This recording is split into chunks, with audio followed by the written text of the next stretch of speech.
نحمده ونصلي على رسوله الكريم أما بعد فأعوذ بالله من الشيطان الرجيم بسم الله الرحمن الرحيم واعتصموا بحبل الله جميعا ولا تفرقوا صدق الله مولانا العظيم শুকরিয়া আদায় করতেছি মহান রব্বুল আলামিনের দরবারে যে রব্বুল আলামিন আমাদেরকে আজকের এই মাহফিলে আসার বসার কিছু কথা বলা এবং শোনার তৌফিক দান করছেন।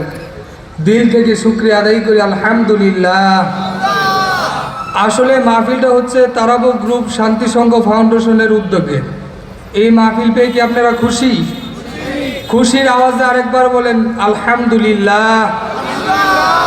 তারাবো গ্রুপের মাহফিল থেকে আমি একটা কথা বলবো যে এই গ্রুপের পক্ষ থেকে সামাজিক অনেক কাজ করা হয়। ইতিমধ্যে আপনারা অবগত আছেন অনেকেই।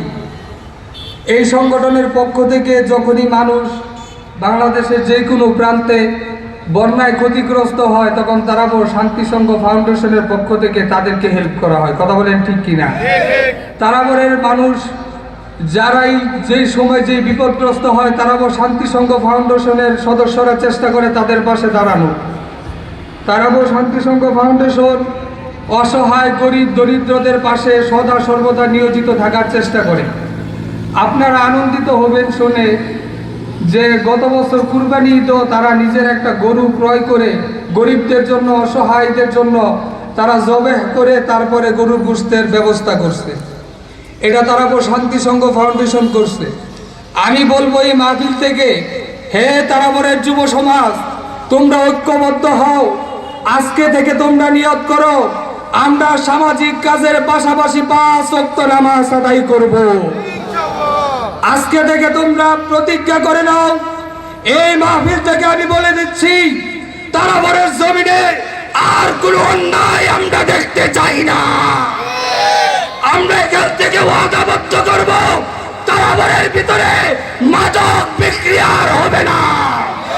আমরা এখান থেকে মেসেজ দিব তোমরা ওয়াদাবদ্ধ হও এই তারাবোরের জমিনে আর কোনো দুর্নীতি হবে না।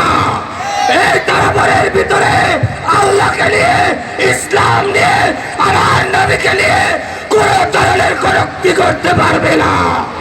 আমি বলবো তোমরা ঐক্যবদ্ধ হও, হাতে হাত রাখো, একসাথে সামনে কদম বাড়াও। আল্লাহর জমিনে আল্লাহর দ্বীন প্রতিষ্ঠিত করবো ইনশাআল্লাহ। এজন্য আলেম ওলামা আমাদের এই তারাবো গ্রুপের সাথে সমস্ত মুরব্বীরা আমাদের এই যারা স্টেজের ভিতরে আছে সবাই আমাদের সাথে আছে ইনশাআল্লাহ। আমাদের কোনো